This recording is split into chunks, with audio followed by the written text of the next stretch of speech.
Welcome back to Jewish Philosophy, and today we're going to talk about a topic that's one of the strangest. For people who are used to the day starting at midnight, what happens is that you're at midnight looking at your phone, your watch, and midnight plus 1 second.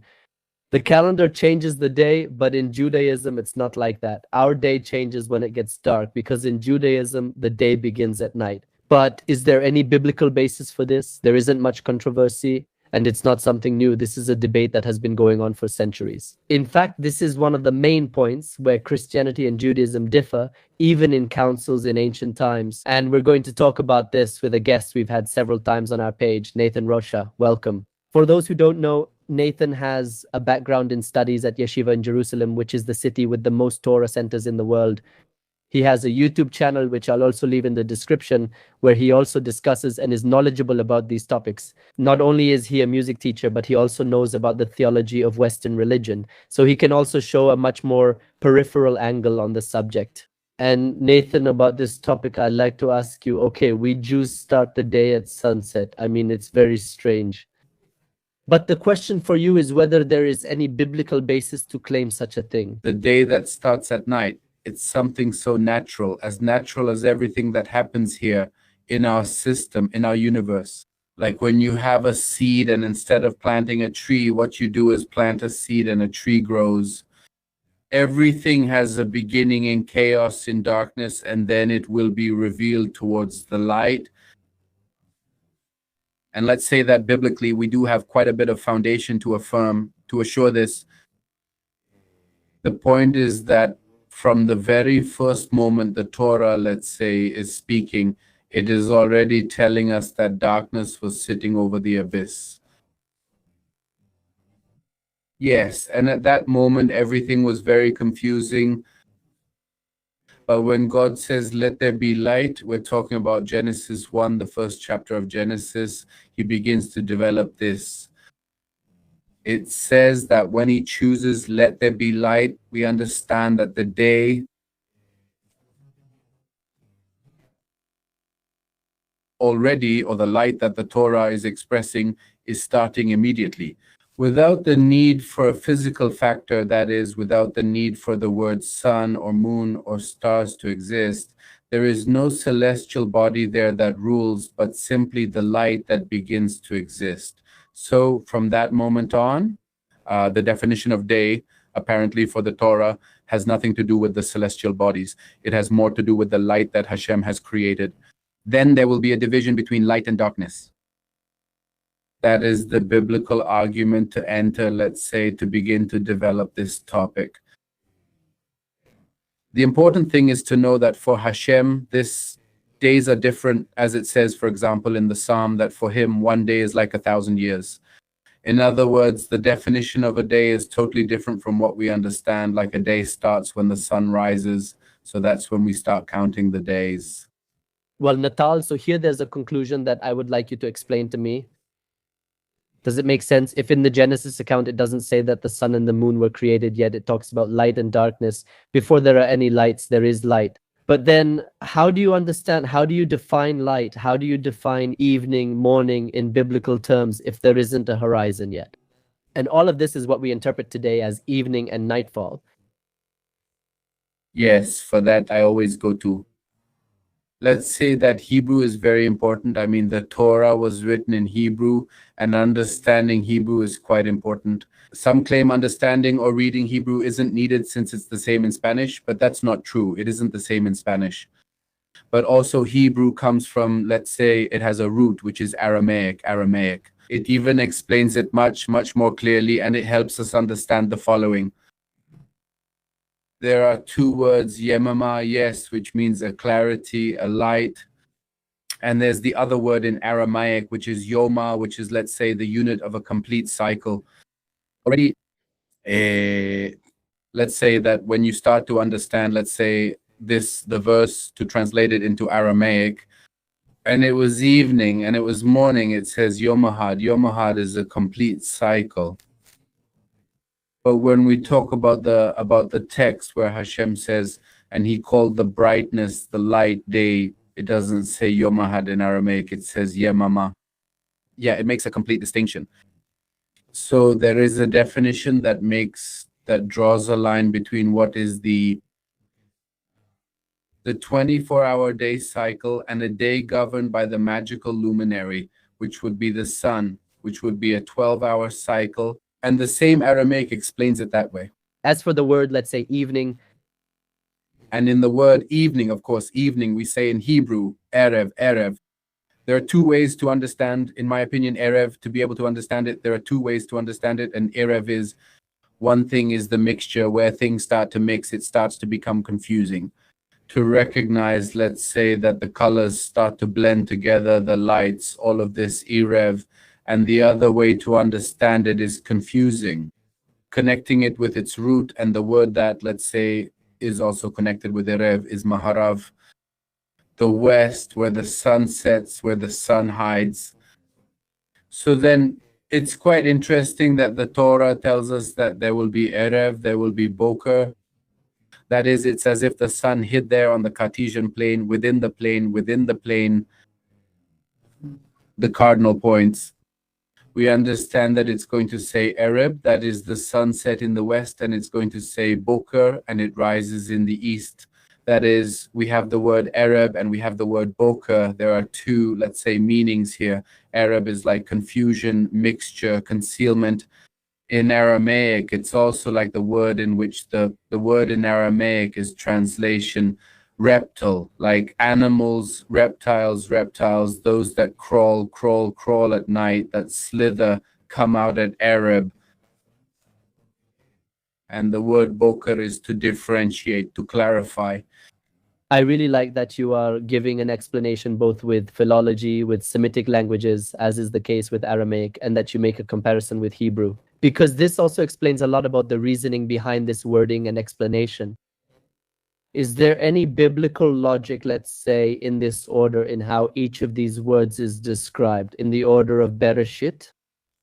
Yes, of course. Let's say that the main proof to be able to argue this is the moment when the people of Israel collect the manna in the desert. In Exodus 16 from 5 to 12, in this text, generally, we can understand that the people, well, left Egypt. They are, let's say, in the desert, they need to eat, and here Hashem is going to give them some terms. He's going to give them food. He is going to teach through the food. What is true? What does the day mean to him?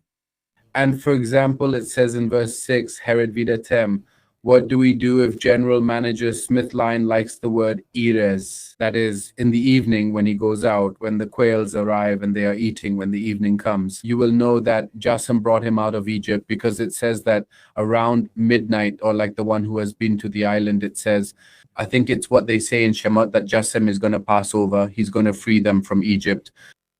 And then in verse 7, it says, there was, and it remains to be seen if they will see the glory of Jassam in the morning.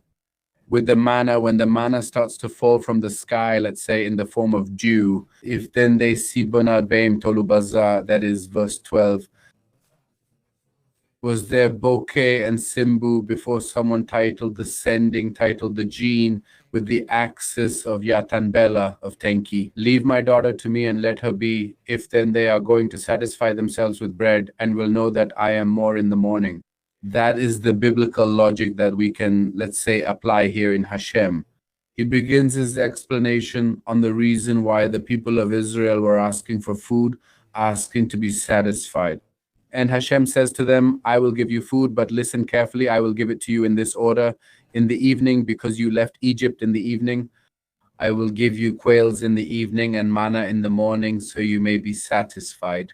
With my glory, yes, because let's say I will glorify myself. By what means? By what means? In the morning, we perform the sacrifices, or the priest performed the sacrifices in the morning, let's say in the synagogue. We read the parashot, we read the Torah, so we can see and we are not working. For example, what I was referring to, it's about the manna.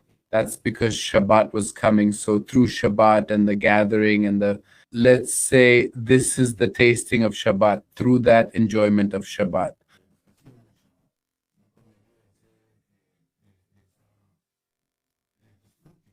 So the people were going to understand how time worked for people. Super interesting, because it means that the manna was given during Shabbat and it is precisely divided. Just like in Judaism, we say that the day is divided, it explains it. I would like to move more in that direction, kind of take you a little closer to the edge. It will be towards the topic.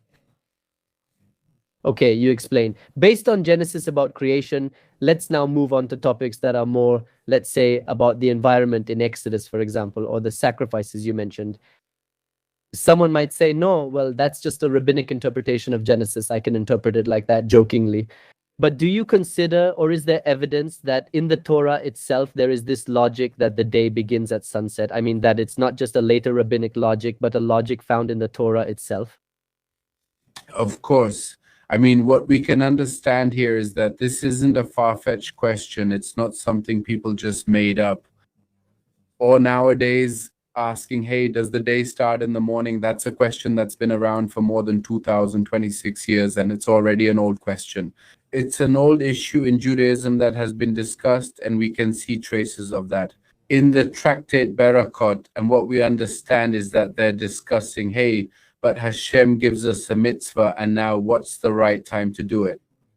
Which mitzvah does the tractate Berakot address? Is it the most important one for the Jewish people, or not really? What is considered among the most well-known within the people of Israel is the recitation of the Shema. The recitation of the Shema tells us that we have to unify the name of Hashem. We have to declare the unity of Hashem. But how do we do it? What we start to do when we go to bed, and then when we get up, in that order from when we go to bed until we get up. But why is it in that order? Why is it that we start doing it from when we go to bed until we get up?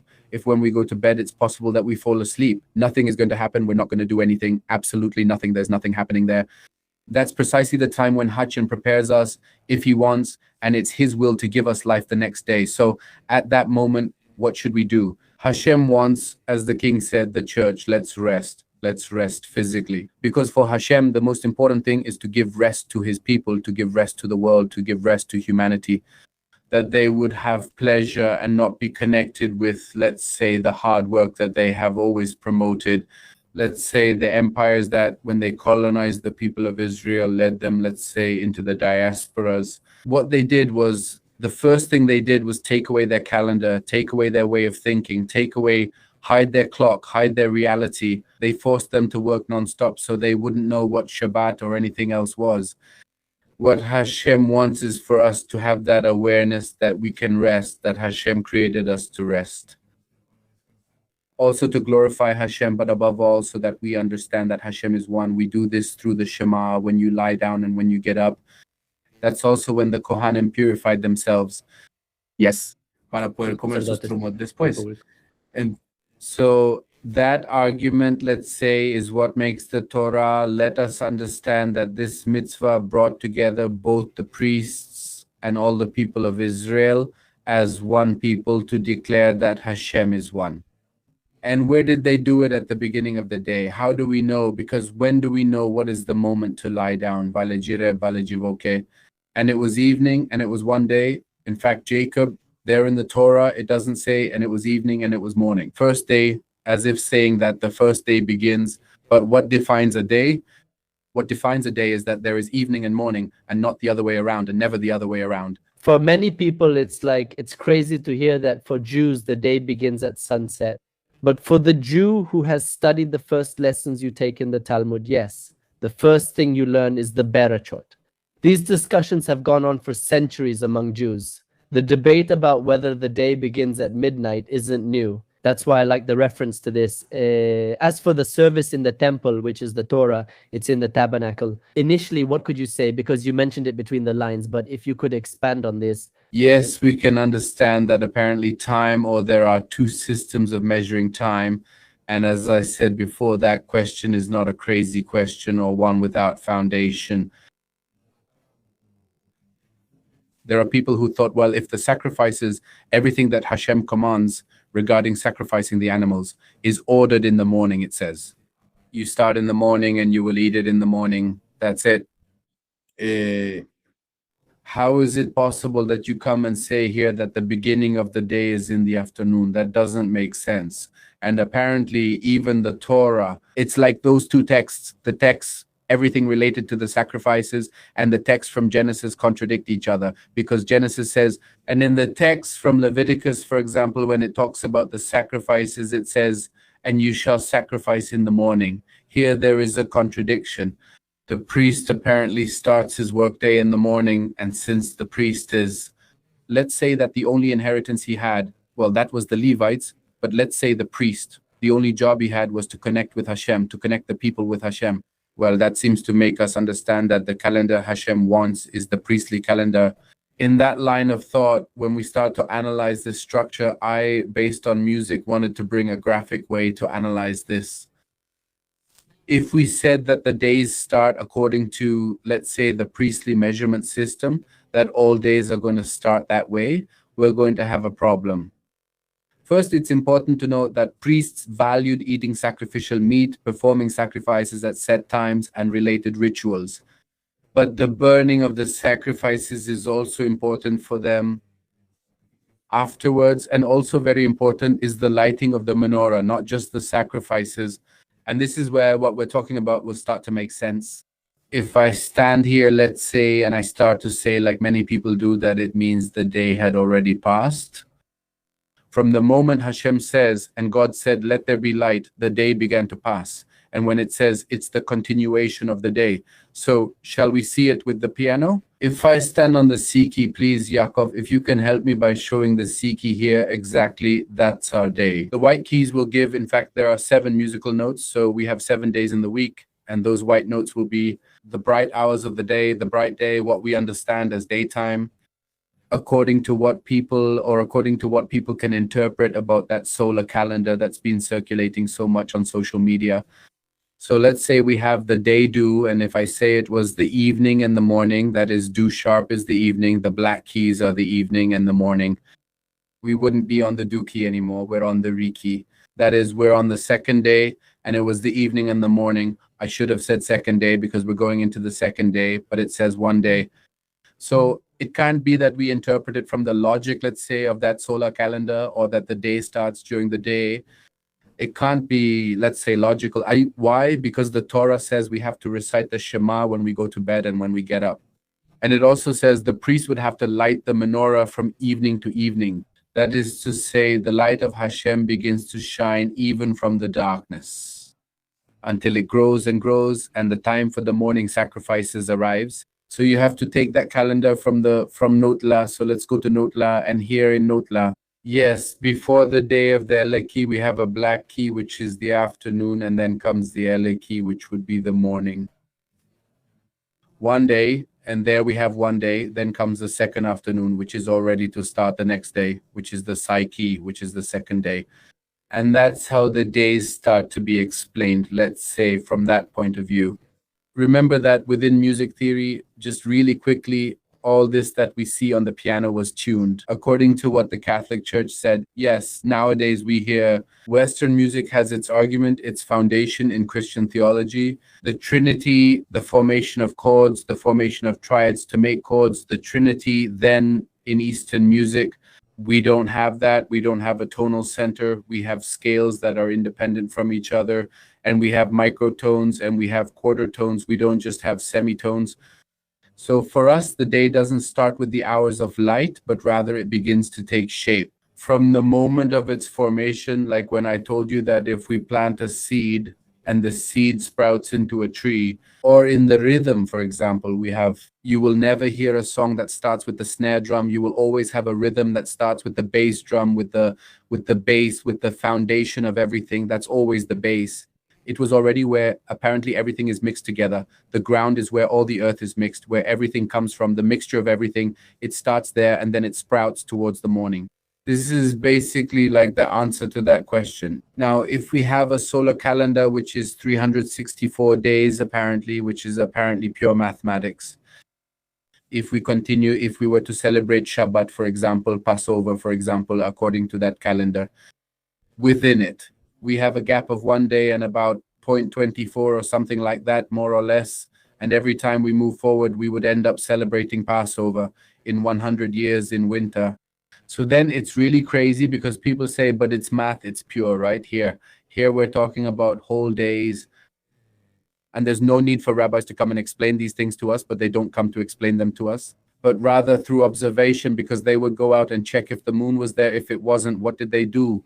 This is a scientific model that has been around for a long time, which is that observation allows humans who are given two eyes, ears, a mouth, so that through the five senses they can.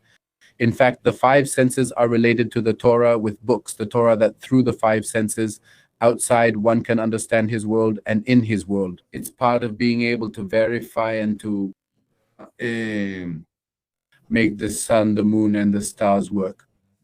And to build a calendar that is lunisolar, like the Jewish calendar, which necessarily has to be calculated so that Passover or Pesach is always celebrated in the spring, because otherwise we would end up celebrating. Or if we only follow the moon, we would be celebrating each time in a different month at a different time. And if we follow the sun, then in 100 years, we would be celebrating Pesach in the winter. Of course. And there you kind of answer something I also wanted to ask you, because just as a note from me, I love that you have explained to us from Semitic linguistic approaches like Aramaic, from the perspective of the Talmud, which is the theater of rabbinic, also from a professional side that you know very well, which is music theory.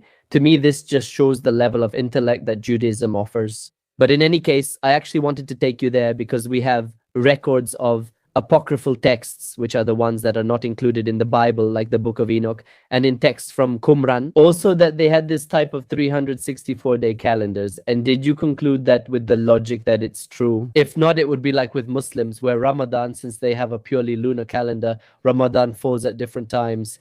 And this would be a contradiction because Pesach necessarily has to fall in the month mentioned in the Bible. You live by maturing, of course, so that kind of wraps up that point. I don't know if you want to add anything else, because I'd like to move on to another topic. Yes, what interested me the most, and let's say what I found most complicated, and that I would still like, let's say, to get closer to, and I have the opportunity right now since I'm here with you.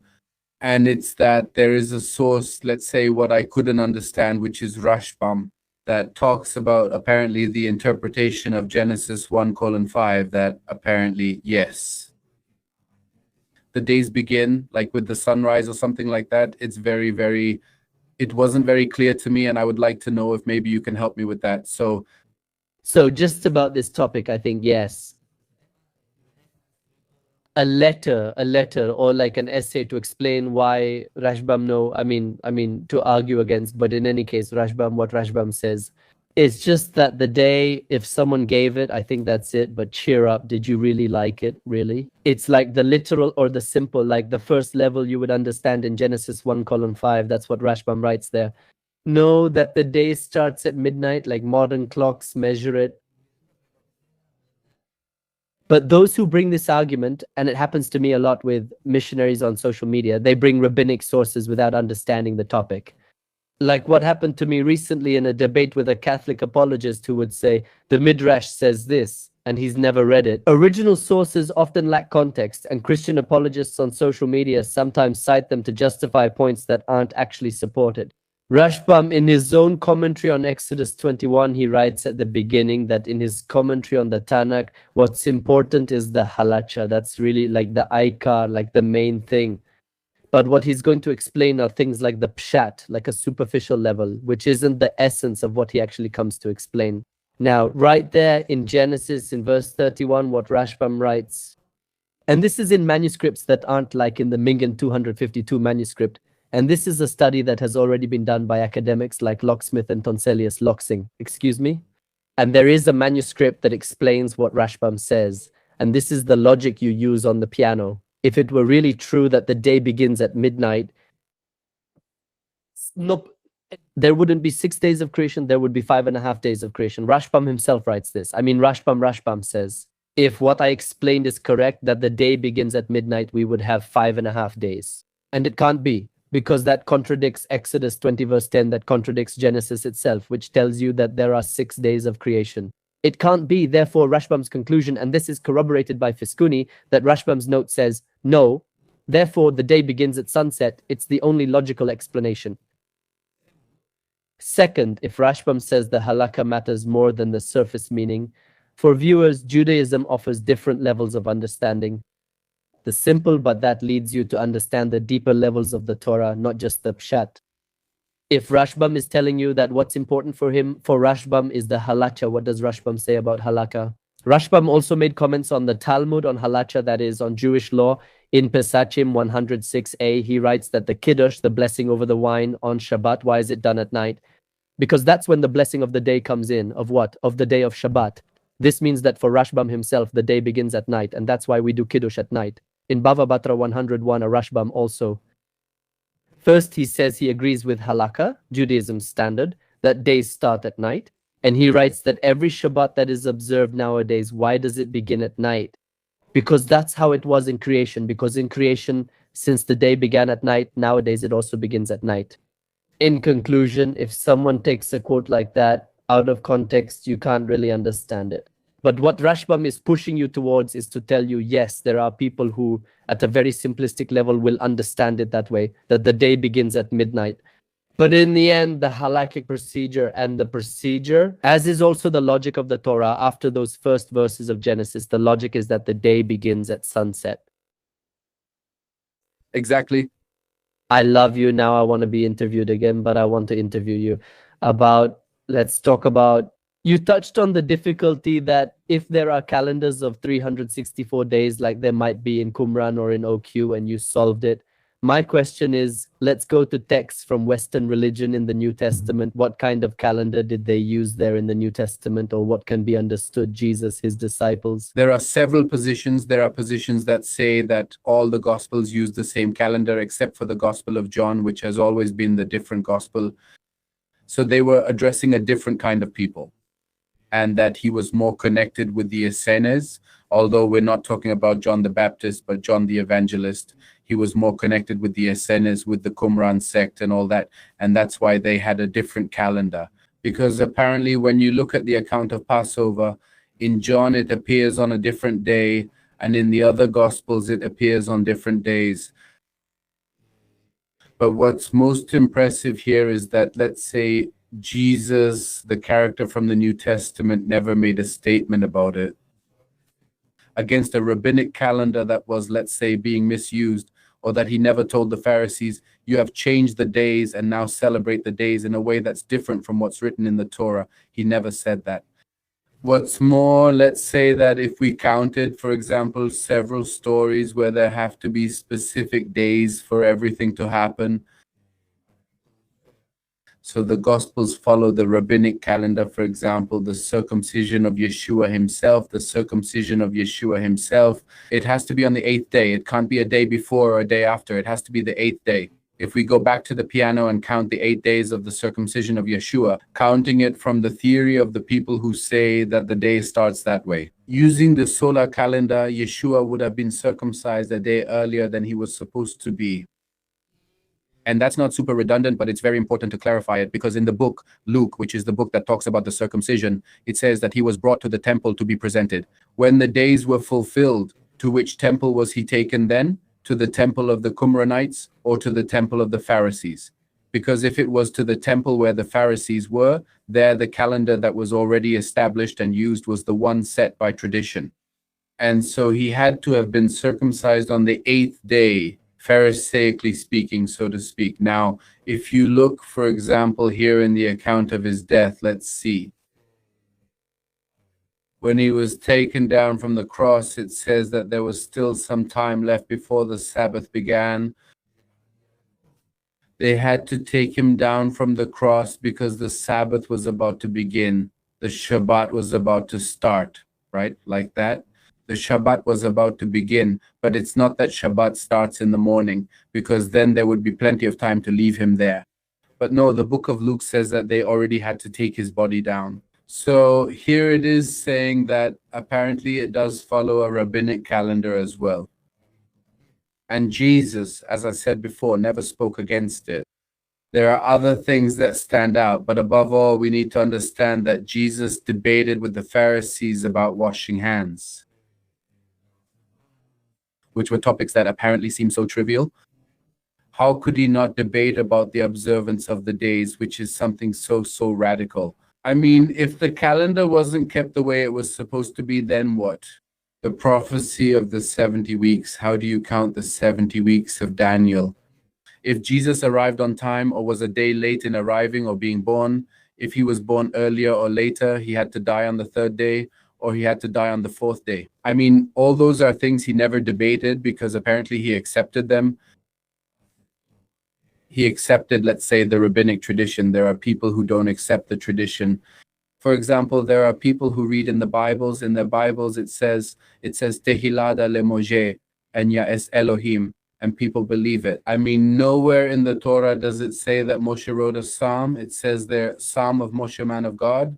Nowhere in the Torah does it say that Moshe wrote a psalm, but the book of Psalms says that Moshe did write a psalm. And that's oral tradition, yes. So we have to understand that there has been an oral tradition for a long time.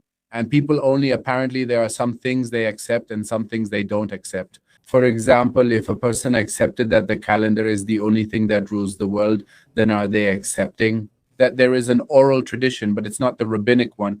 There is an oral tradition with which you can, let's say, interpret the Bible, but it's not the rabbinic one. Why? Why do they say things against Jesus? That's all. So the question for other people is, if in the Talmud there really was a text that said Jesus is the Messiah or Jesus was a prophet or that he was a good person or something like that, if it said that, then would they accept the rabbinic oral tradition or would they still reject it? So apparently people are looking more for their own convenience and their hatred, or let's say their disdain for what was said. It's about the rabbis regarding Jesus and not logic, and logic doesn't matter. If I simply need the Jews not to have their rabbinic interpretation and lose part of their culture, and the whole thing about establishing my way of thinking, well, it doesn't matter. I'm going to become more Western than all the Westerners. Following a solar calendar, which is Western, like the Egyptians with the Egyptian calendar, like the Romans, or like everyone else, in other words, the most Western thing there could be. Because there are people who, instead of going back to the Hebrew roots of everything, are becoming more Western and looking for these kinds of calendars. For example, Christian apologists on social media are what make me laugh. When it suits them, they'll quote you a line from the Midrash, take it out of context, and when it doesn't suit them, they'll ignore it. When Rashi fits their view, they say Rashi says this. When it doesn't, they dismiss it as just Rashi. I'm not sure what things. That's the point. It's intellectual dishonesty. To what extent and for how long? I don't know if you have more examples from the New Testament about how the day is measured like we do today, or if you'd like to move on to a conclusion. more than an example from the New Testament, there's a question, let's say, for this time that we're approaching as we're reading the parashot of the Torah. We're getting closer to our liberation, to the Pesach festival in a few months. Time is really flying, and in a few months we'll be getting there. And there's something that catches my attention, which is in the book of Exodus. It says that the plague of darkness came and the Egyptians were in darkness for 3 days, 3 days in darkness. But if the day starts when the sun rises, or if the sun is really what determines what a day is, how could they measure 3 days if there was no sun or anything like that? How do you count 3 days? What is it that defines a day? The people of Israel had light, but the people of Egypt had darkness. That lets us understand that Hashem's definition of a day has nothing to do with the sunlight, but rather that he put the sun to rule over the day, but not to define the day. So it's something that's very interesting, because here we can understand that the Jewish people define what is, let's say, the universal structure by what Hashem says. And not by what, let's say, academics might say, even though, let's say, I respect academics. But sometimes academics, in trying to contradict the oral law and trying to contradict the rabbis, are capable of saying a lot of things that don't make sense. Sometimes there is also, let's say, like the contradiction in the New Testament about the resurrection of Jesus. When did he really rise? So if it's 3 days, because it says that it was like that, so that what was said by the prophet would be fulfilled. They talk a lot about the pesher, right? The pesher is so that what was said by the prophet would be fulfilled, the pesher. In fact, it's something that's sectarian. It's not something that was done a lot outside the Qumran sect, the pesher. It's so that what happened now is to fulfill what was said by the prophecy. The prophecy said that the Messiah had to be 3 days, let's say, buried or dead, disappeared, I don't know, dead. Just like Jonah was in the belly of the whale, but 3 days, like counting them from sunrise or from evening to morning or from midnight. Or how is it? Because if we're going to count it the way they say, then it's not going to be 3 days like it should be, but 3 days earlier. He rose even earlier and suddenly. That's why when they went to look for the body of Jesus, they didn't find it because he had already risen. A day earlier, he was no longer there. So it can be read that way, but beyond how complicated it might be, yes. It's necessary for us to understand that if the very leader of Western religion never criticized this system of measuring time, it was simply because for him it was correct. Because it was, let's say, his culture or where he was immersed, and there was no problem with that. He totally accepted it. Thank you. In fact, Christians at the beginning of their religion would go to the Jews to find out when Passover was, because they didn't have the slightest idea about the Jewish measurements, and they knew and were very aware that the Jews, and at that time, the Pharisaic movement was the dominant one because it was, let's say, the survivor of all the movements. And the Christians would go and ask them, and until they got to the Council of Nicaea and they said, it's one of many topics and people forget about it. People think that at Nicaea they only talked about the Trinity and things like that. But one of the topics was this, about Pesach. Now we celebrate Easter the way we Romans do. We say, no more asking the Jews. So then you wonder, were the first Christians very aware that we Jews have the secret of the calendar, soda and bird? All of this, while nowadays many people follow whatever it is that you say about the academics, I agree, and this is my point of view. If someone wants to have another calendar, take it. Muslims have the month of Shawwal, and the Christian Shiites are aware that the Jews have the secret calendar in history. Rafa de Agaon, what was the whole reason? Why did it de Agaon se hizo famoso? Por el tema de la discusión del calendario. First Christians. I mean, it's a topic that's so familiar to us. I find it funny that they try to explain to the Jews what the calendar means. And well, Nathan Rocha, to wrap up the idea with everything you've taught us about the self, I want to move to Genesis. When Joseph taught Pharaoh through the dreams that Pharaoh had, Joseph taught him a system of collection. And there our sages say that he taught him how to count, to calculate time as we have it today.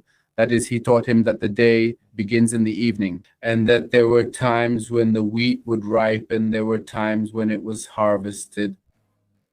He taught those things through today's calendar.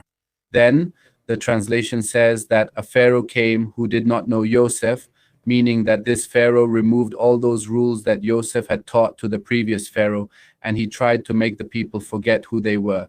One of the most common ways, and unfortunately, we had to see it a few years ago.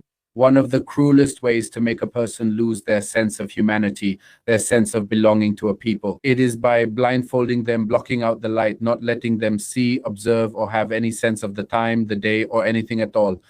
So they lose touch with themselves and their people. We saw it in what happened, unfortunately, on October 7th, the people who were kidnapped for so long until recently when they were released and they were completely disconnected. But even so, when they were reunited with their loved ones, they returned again to their tradition. They once again celebrated a Shabbat with their family in the evening when it begins. So my conclusion is that the people who want to be against the people of Israel, against the Jewish soul, against the Torah, what they will do anything to take away our sense of belonging to our people. Even saying that the day doesn't start the way it should, even going against God himself, saying, no, the day starts when we want it to start, and you are our slaves, and you will have to work. Even at night, you won't rest. You should rest on Shabbat, but in the morning, no, from night to night, you still have to keep working. So what he wants to do, we say, is that everything he has done, everything he wrote, everything he gave us, as the book of Yehoshua says, it says nothing ever failed, nothing they do is, but then it says, translation, it's promised, everything they received, what Hashem promised them, they have received. Among that, even the way of counting time to connect us more with Hashem and with our people. Let's not allow the Jews to be disconnected, and also not let these kinds of things disconnect the community itself. Con su descanso. With the way of resting that Hashem gave to the world, which is to rest, to truly sleep. People assume you do nothing while sleeping, but you actually do a lot and also rest. But above all, that rest helps us to understand and to concentrate more and to be ready so that later comes an eternal glory, which is the glory of Hashem. With the coming of the true Messiah soon in our days and the rebuilding of the temple, the translation. Translation, tell the audience who watched us. See you next time. Greetings from both of us from Israel.